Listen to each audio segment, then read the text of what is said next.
welcome back. No, it is good. It's just weird having like another person here.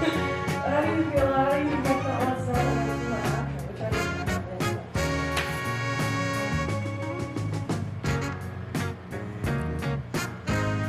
have. Good morning. Welcome back to another video. Today I'm going to take you along for a ride again. We're just going to do some normal stuff. We've got some running to do. We've got some coffee to drink. We have meals to eat. We have workouts to do. And we recently got some snow. There's a lot of snow on the ground, and we haven't gotten out in the snow yet for various reasons, mainly because we didn't know if we were going to have power. So we didn't want to get cold and get in the snow or get in the ice bath, knowing that there's a chance we would not be able to warm up. So that is going to be on the docket today, and I also have a special word I want to share with you guys. So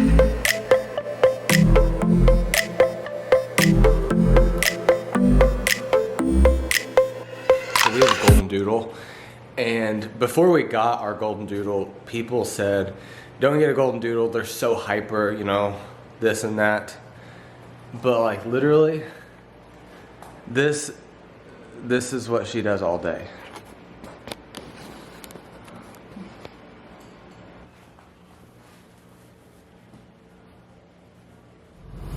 So a little change in the plans today. We're now going snow tubing, and so that wasn't in the forecast, but we're doing that now, and that's gonna probably change the order of events of today, but we're still gonna work out and we're still gonna eat some good food.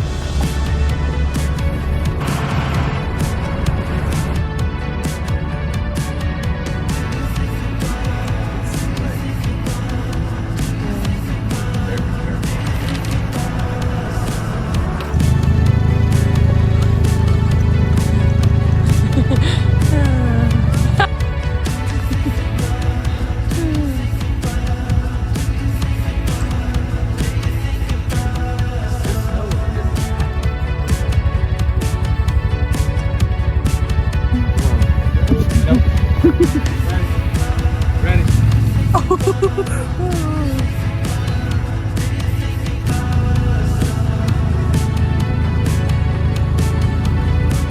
Alright, so we're back from the store and we went sledding, we did all that good stuff.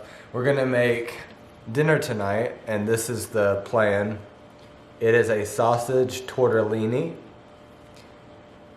So those are the main ingredients, sausage and tortellini, and then it's got, so we got sausage and tortellini, a bunch of random other ingredients. So we'll see how it turns out. I'm gonna have Allie give us a taste test and an honest review whenever the end of the night comes. So be on the lookout for that. But for now, we gotta go work out.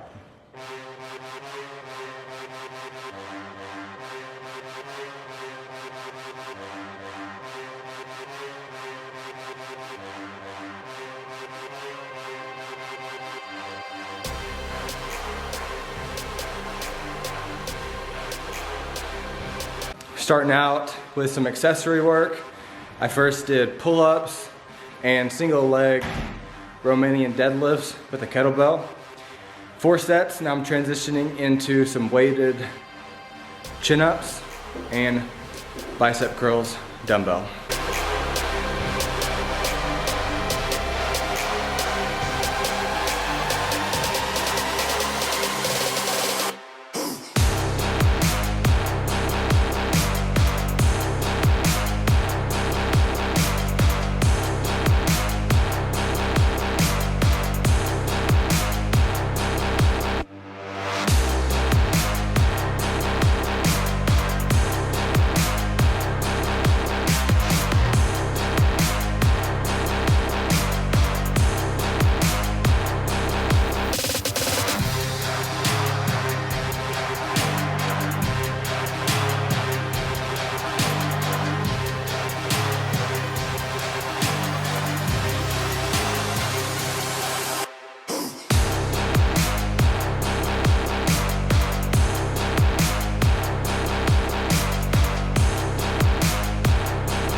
So the workout was a 30-minute AMRAP.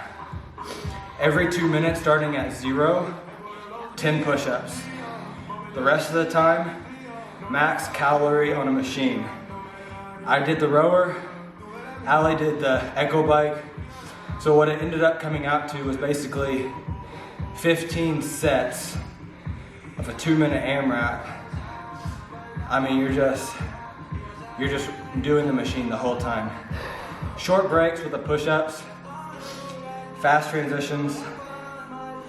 I got 357 on the rower. Allie got... I don't want to tell. It's okay. What did you get? 110. 110 on the bike. The bike's harder. I would have hated the bike, so.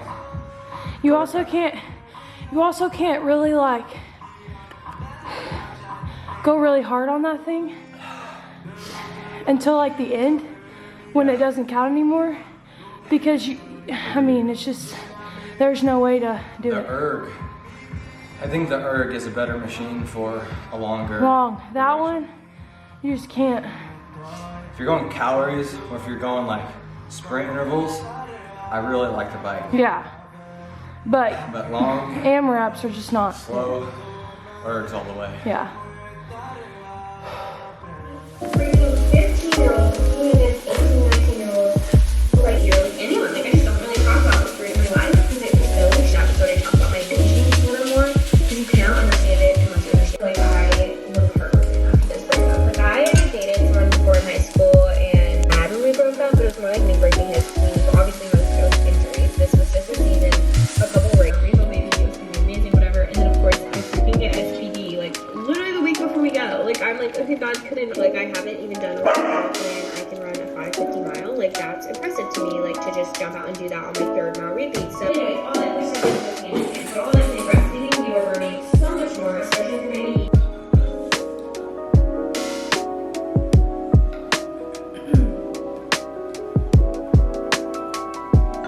1 out of 10. An 8.5. 8.5. I was gonna say 6.5. What? I think that, You're always your own worst critic. yeah, I think that it has, I would kind of want to know what you would rate my food now. It has a lot of flavor. It has a lot of flavor. I just think I wanted something more cheesy. And this didn't even have cheese in it, so I don't know why I was expecting that. You were But- wanting something like more creamy. Yeah, I was wanting more creamy and But- cheesy. I think that if it was a little bit more thick, then I would give it a 10 out of 10. Well, it could have been, But it's really, really good. Like, but somebody told me not to add extra tortellini, well, tortellini which would is- have caused it to be more thick. No. Yeah? No. Yeah. Cheesy, more of a cheesy sauce would have caused it to be more thick. More heavy whipping cream would have caused it to be more thick, not more tortellini. So we're a few days into the year, and there's a lot of people that have New Year's resolutions of, going to the gym, lifting weights, getting more fit, starting to become a runner, all these different things people set out to do. And a lot of times they don't make it. They don't make it 10 days or 2 weeks into the new year. And here where I live, I know a lot of the country just had a big snowstorm. And it can be something as minor as a snowstorm. And sometimes snowstorms aren't minor. Like we were without power for nearly 3 days.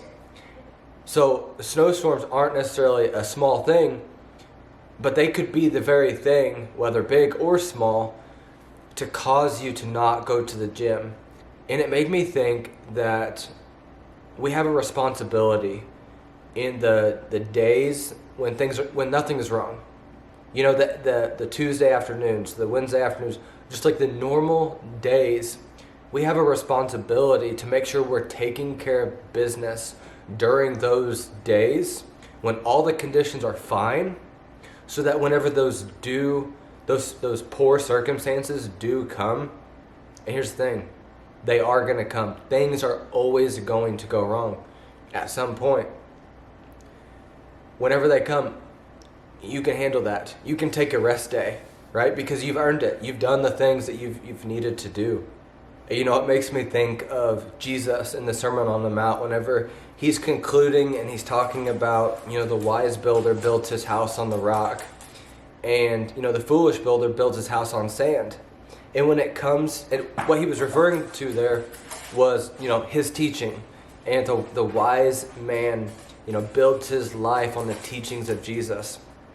And what he was saying is, like, disaster will come.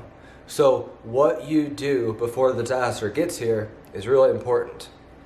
That's a spiritual application, but there's also a physical component to it. What are you doing today to hedge against when the bad days come? Because they will come.